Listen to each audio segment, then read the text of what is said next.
Welcome friends. आज हम चर्चा करेंगे अरावली पर्वतमाला पर। अरावली पर्वतमाला क्या है? अरावली पर्वतमाला भारत की सबसे पुरानी पर्वत श्रृंखलाओं में से है, जो कि राजस्थान, गुजरात, हरियाणा और दिल्ली से गुजरती है। इसका जो सर्वोच्च शिखर है वो है गुरु शिखर, जो कि माउंट आबू राजस्थान में स्थित है। और अरावली पर्वतमाला जो है वो 150 से 250 करोड़ साल पुरानी है। सोच लीजिए आप कितनी पुरानी पर्वत श्रृंखला है ये। ये 4 राज्यों से गुजरती है। और इसकी अगर हम उपयोगिता की बात करें, यानी कि क्या इसका भौगोलिक उपयोग है, क्या इसका फ़ायदा है हमें, तो देखिए ये मरुस्थलीकरण को रोकने की भूमिका निभाती है। मतलब जो थार डेज़र्ट है, उसका फैलाव ना हो, उसको कौन रोकता है? अरावली पर्वत श्रृंखला रोकती है।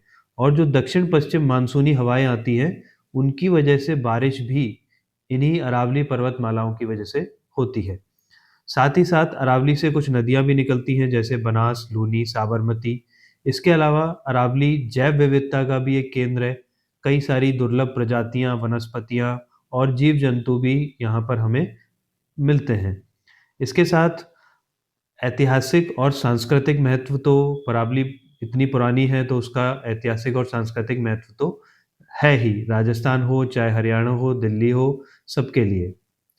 दिल्ली एनसीआर के लिए ये ग्रीन लंग का कार्य करता है। मतलब बहुत मात्रा में ऑक्सीजन यहाँ से जनरेट होती है, जो कि दिल्ली एनसीआर के लिए ग्रीन लंग का कार्य करती है। अब हम बात करना चाहते हैं कि अरावली इन दिनों इतनी चर्चा में क्यों है? ये इसलिए चर्चा में है क्योंकि सुप्रीम कोर्ट का एक निर्णय आया है, जो कि अरावली की नई परिभाषा को लेकर है। यानी कि अरावली की उन पहाड़ियों को ही अब अरावली कहा जा सकेगा, जो कि आसपास के तल से 100 मीटर से ज़्यादा की ऊंचाई की है। अगर उनकी ऊंचाई अपने आसपास के तल से 100 मीटर से ज़्यादा है पहाड़ियों की, तो ही उन्हें अरावली कहा जाएगा और तभी वे लीगल प्रोटेक्शन के दायरे में आएँगी। यानी कि तभी उनसे उनसे खनन नहीं हो सकेगा।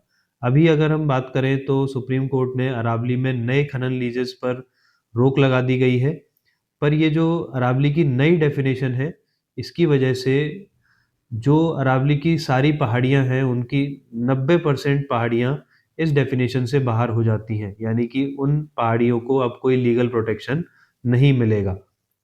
तो उन पर खनन कार्य अब किया जा सकता है।